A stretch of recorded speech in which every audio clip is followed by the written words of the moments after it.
So let's talk about brands and really start about how important it is to be an early investor in women's sports. Uzma, let's talk from your perspective with Major League Baseball. The partnership that you guys have with AUSL is obviously huge and historic, but how important is it to be an early investor in this now? Yeah, for us, we did a lot of research going into last year before we made the investment. And decided to partner with AUSL just to identify like how we wanted to enter this space.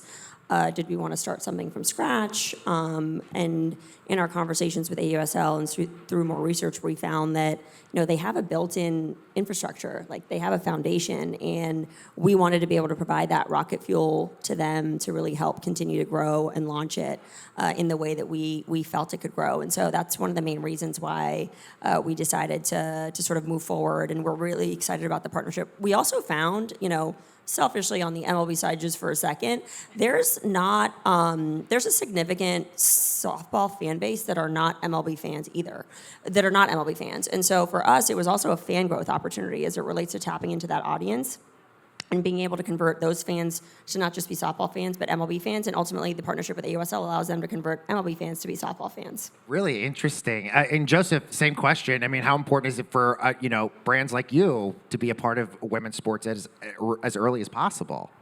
It's huge. The origins of Goodr, for those who don't know, we actually started in women's sports. We invested very early supporting Kara Goucher, a marathon runner, Amelia Boone, a obstacle course racer and ultra marathon runner, as well as Alexi Pappas, who's a Greek marathon runner and multi-hyphenate podcast personality as well.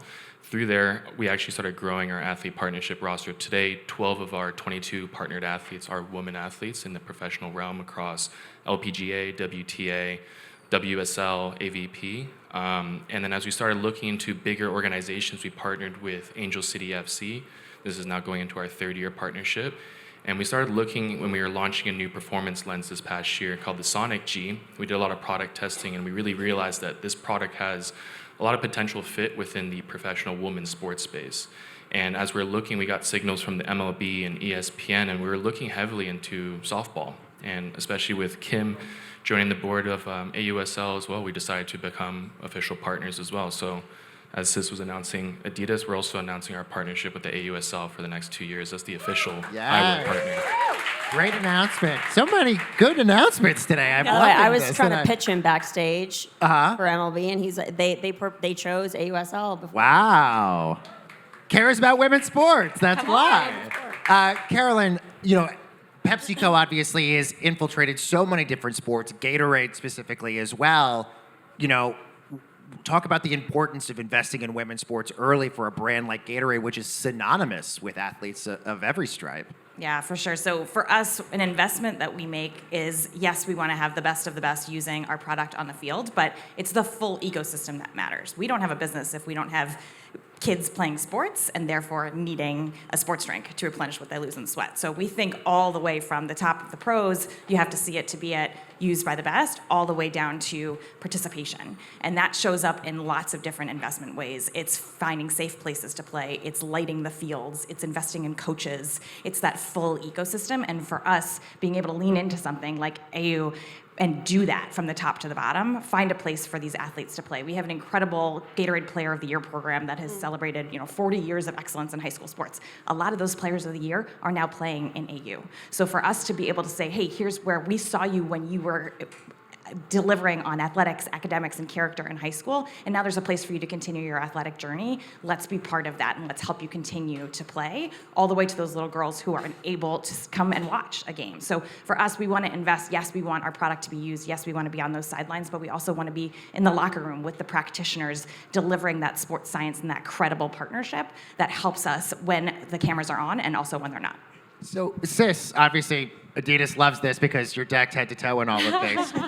It works, but I guess from an athlete's perspective, what's the difference between a brand making an investment in a sport that doesn't feel performative, but one that actually feels like it moves the needle? Like it's actually there's an investment and something that they're attached to. Yeah, I think the announcement itself, a long-term investment, that means a lot. I have been with Adidas for 6 years now, and I remember when I first signed with them, I was like, what is happening? I come from a really small town, and it felt like so far-fetched for me, and how amazing that now we're on a platform that if you can see it, you can be it. These brands are investing in us and in our continued success to grow a sport that we love so much, that these young girls can look up to the Rachel Garcias. They can see, yes, I want to do that because of brands like these, like ESPN, Adidas, MLB, all of these brands that are giving us spaces and giving us credibility for these kids to look up. I looked up to a lot of MLB players, but now, man, these kids can look up to Sam Landry and want to be just like her. So, yeah, the continued investment long term is super important to us, and we feel it. And it's kind of the same question to all you guys. And Uzma, we could start with you. You know, obviously the investment for Major League Baseball in AUSL is obviously huge and transformative, but where does brand investment actually move the needle now anymore these days? I think for us, it's just taking a look at the full ecosystem as well. There's something to be said about rising tides. I'll also give Carolyn her flowers. Like we were at Super Bowl together, and she brought a group of women together to talk about women leaders in sports, to talk about how we can continue to do that. And one of the words that was talked about was strategic patience, of like having the strategic patience to like not set it and forget it, but to know that there is a long-term vision and a long-term strategy, and how can MLB help AUSL in that regard. When we're out there talking to brands about aligning with baseball and softball, we're talking about the full ecosystem. So we're having one conversation. We're not just separating AUSL as part of it. So how can they draft off of sort of MLB's brand equity to really have that conversation and have them come along for the ride in the conversations that we're having? And on the flip side, there are some brands that just want to talk about AUSL and talk about women's sports. So how can we do that on their behalf as well? Yeah, you want to add to that, Carolyn? And Yeah, also, why was AUSL an important brand to invest in? Yeah, so again, it's all about providing opportunities to play, but for us, that authenticity is what's critical, right? So a logo slap doesn't do a whole lot for us.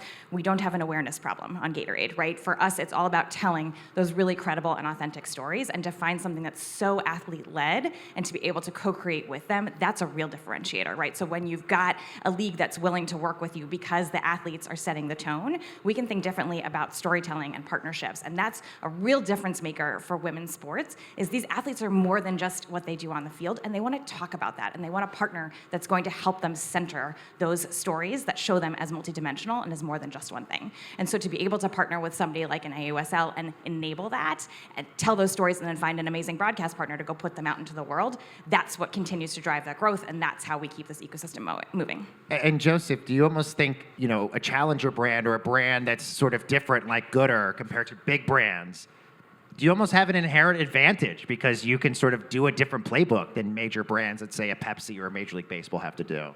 Totally. We're a bit more agile and nimble, and we move really quickly when it comes to establishing our sports marketing strategy. You mentioned the word authenticity. That's actually one of our core values at Goodr. It's fun and authenticity.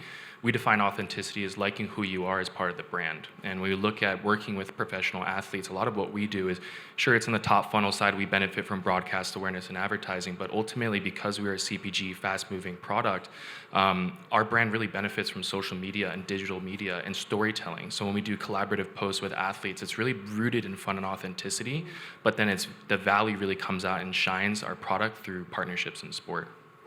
You know, the last conversation I was having was all about sustaining the interest from the Olympics to everything else. I guess from a brand's perspective, what's the ROI of continuing to keep this sustainable? In the sense of keeping interest and keeping eyeballs on the product and on the sport for the foreseeable future.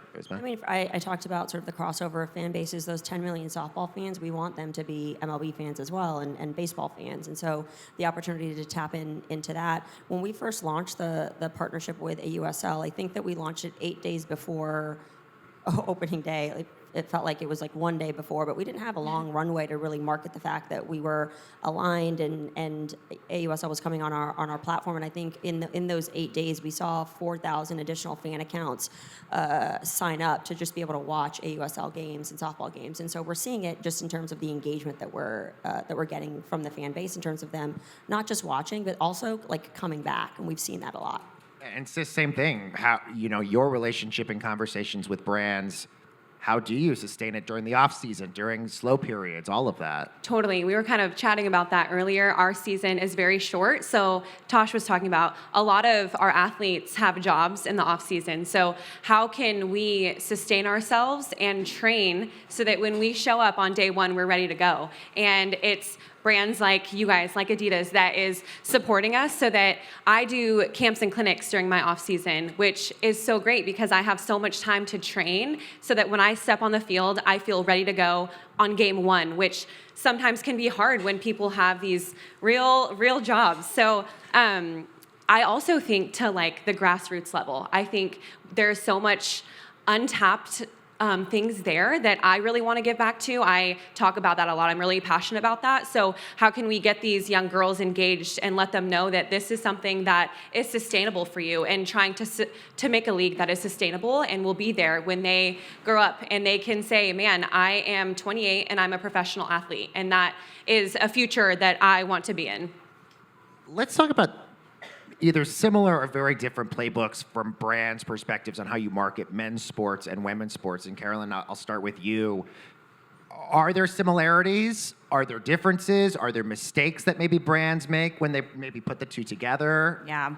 Scale does not always equal sales. And I'll repeat that as long as I need to, right? So having lots of eyeballs doesn't mean that you're driving behavior change. And the thing we love about women's sports is how easy it is to quantify behavior change. So when we lean into when any brand, right, there's great data on this. Thank you to our friends at the Collective. Anytime a brand leans in to women's sports, you see that behavior change. Fans go out and buy the brand that is supporting women's sports. So if you've got a real small, passionate fan base that is actually purchasing, that's worth way more to me than dropping a Super Bowl ad, right? We're still going to do the Super Bowl ads because we need that vast relevance on things like brand Pepsi. But as we think about what's in our portfolio and where we want to go and drive behavior change, leaning into the difference between scale and then sales, right? What's driving actual impact? I think another big one for us is we try not to run the same creative depending on who we're talking to, right? So we'll make creative that looks different if we're looking to go get a women's sports fan, all of whom are not women, by the way. Half of women's sports fans are men.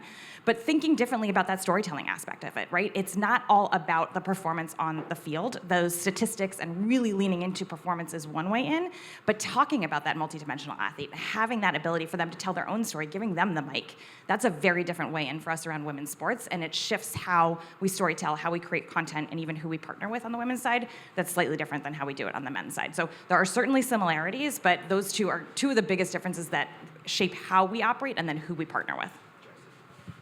Yeah, I mean, especially because we are an eyewear brand and we have a versatility of different types of products. Ours is really rooted in working backwards from understanding the consumer. So when we looked at women's sports specifically, there's a couple key trends that really called out to us and our positioning to investing more. Women's sports fans are very passionate, and not only are they following one league, but they're following multiple leagues. There's also a higher education level and a higher disposable income. Those things combined, as long as also with positioning our product, really made it clear that this was a valuable investment for us. Beyond just it is the right thing to do, but you're talking about ROI for us. There is significant data now showing that of those who invest in women's sports, that is actually returning back to the brand as well, whether that's through our NWSL licensing collection, some of our team partnerships and league partnerships now. It's really starting to work and prove for itself.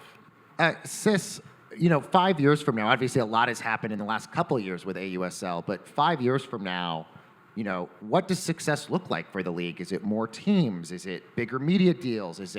And how do sort of brands connect with that also? Yeah, more teams for sure, the expansion of our league. I just think about a longer season, like creating this to be I can do this only. I'm a professional softball player, period. There's no, and I do this, creating something that's sustainable long-term and can provide us opportunities that we can do this full-time. And Uzma, Major League Baseball had probably one of its best years ever last year. Say it louder. It was one of the best years ever for Major League Baseball. Are there ways you can sort of use that similar playbook from the success of Major League Baseball and implement that into AUSL as well? Yeah, I think that you rattled off a couple of things. I was just going to say, like, all of the above is what would define success in 5 years from now. Also, we're also trying to find ways. Player storytelling is really important to us on the MLB side, and we don't oversee AUSL marketing, but for us on the MLB side, player storytelling is really important. Not just like the storytelling of their athleticism on the field. That is very important. We've seen that.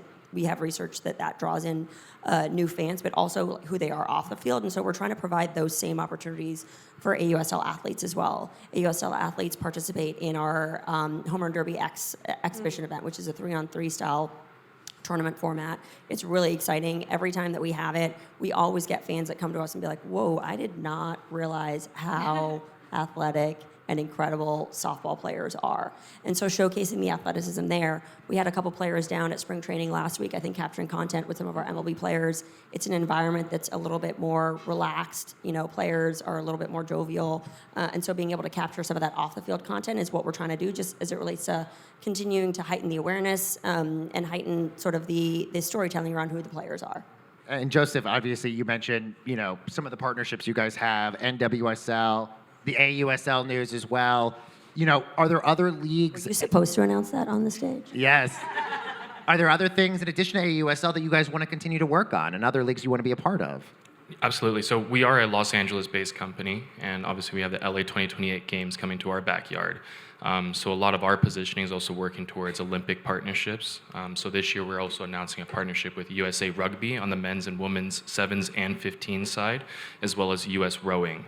So these partnerships bring a lot of credibility to our brand, but it's really about the product positioning. I think you're going to start seeing more contender brands. We work in the eyewear space, but in footwear and other divisions as well, where there's room to have a space and there's ways to be impactful, and then our product really shines because it's a really good, high-quality product at a very affordable price point, making it very accessible both from mature athletes to young athletes in the start of their journey. So yeah, we're very excited to just be really rooted in sports marketing and have these partnerships bring a lot of credibility to our brand. Carolyn, if women's sports are truly the future, which it's here, the future is here, it's happening right now, what's sort of one concrete way that brands can sort of make that investment now, not later, to really ensure that the future is here, it's arrived, and it's not going anywhere? Fund the ecosystem, right? So yes, I want your sponsorship dollars to show up on the sideboards and put logos everywhere you want them, but fund the ecosystem. Do the work to find out what these leagues, teams, athletes need, whether it's to elongate that season. What does that mean? Do you need more field time? Do you need more coaching? Do you need a practice facility? What is it that you need? Is it that we need more young girls playing? And so we got to work at the high school level and get more engagement and make sure these girls aren't dropping out when they get to middle school. Funding that ecosystem, that enables the future to continue to look brighter and brighter without us saying, we'll just put logos there and get credit for it and that purchase intent will come, right? Really focus on making the right decisions, asking the questions, and going deep with each of the partners because it's going to look different everywhere you go. Guys, I'm fired up. Are you kidding me? Are you kidding me? I feel like so empowered to be in this room right now and to see the future of women's sports and Amen. Of the sport that I love so much. Like seeing your guys' faces, hearing what you guys do. Like I can speak for our whole league. Like we are so grateful and I'm so excited to see what the future looks like. The long-term commitment means so much to us to create something sustainable. So thank you to everybody in this room. I know we're not done yet, but I'm just so grateful and I'm feeling so fired up. So get me on a softball field right now. Yes, I love this. Uzma, do you feel the depth of connection that maybe fans get through brands with female athletes is different than, say, traditional male athletes? Do you feel like there's a connection in terms of the storytelling or any of that? I guess my question is, do people connect with female athletes differently than men from a brand's perspective?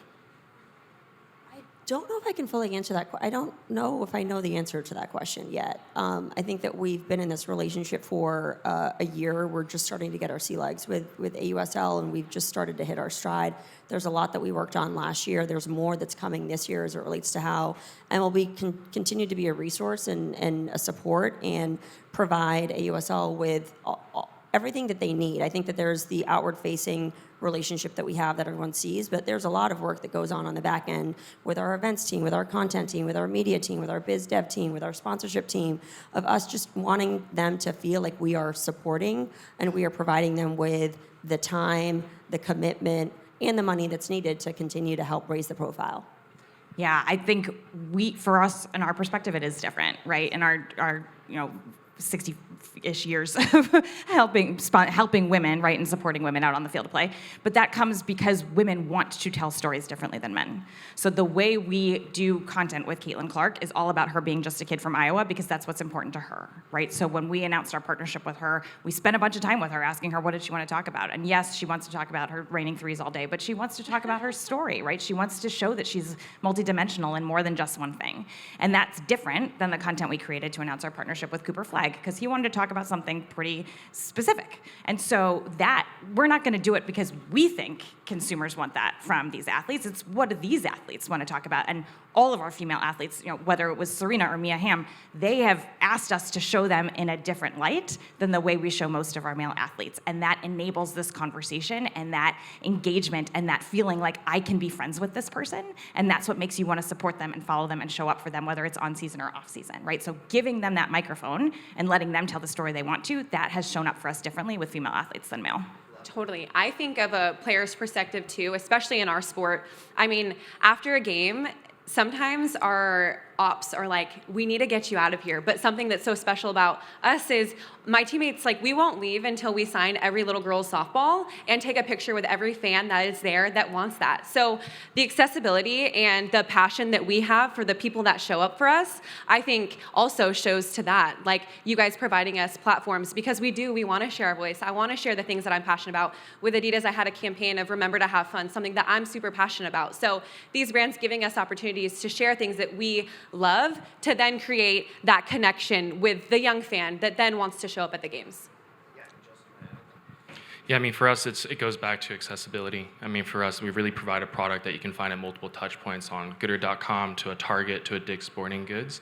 But the depth of connection works from the bottom up, right? We provide accessibility to the customers, but also from, today I'm actually in place of our CMO, who's a trailblazer in the space. It also works from the top down, right? So as we position in strategic investments and sponsorships, like, we really want to be multi-level in terms of supporting women's sports. So the depth of connection to us means a lot. Carolyn, because there's so many brands in your portfolio, are there certain ones within the Pepsi portfolio that connect or resonate with female audiences differently than, say, male? Yeah, it's all about authenticity, right? So that authentic Gatorade has been on the sidelines since 1965 for male and female sports. That's an easy win for us, right? Someone brand new to our portfolio like Poppy also has a really interesting place to play within the women's sports universe. And then we've got a brand like Cracker Jack, which we actually pivoted to Cracker Jill and did a bunch of work with the Women's Sports Foundation. So because the brand is so vast, we can do lots of things without having to push it. We wait for consumers to tell us what makes the most sense here, and then we can act accordingly. We're almost out of time, but I want to get something for all of us. Obviously, we were talking about Women's Sports Sunday with ESPN, which I think is an incredible moment with women's sports. And then we have the Olympics in a few years. 5 years from now, what kind of conversation are we having about women's sports right now and brands and how they're connecting with people?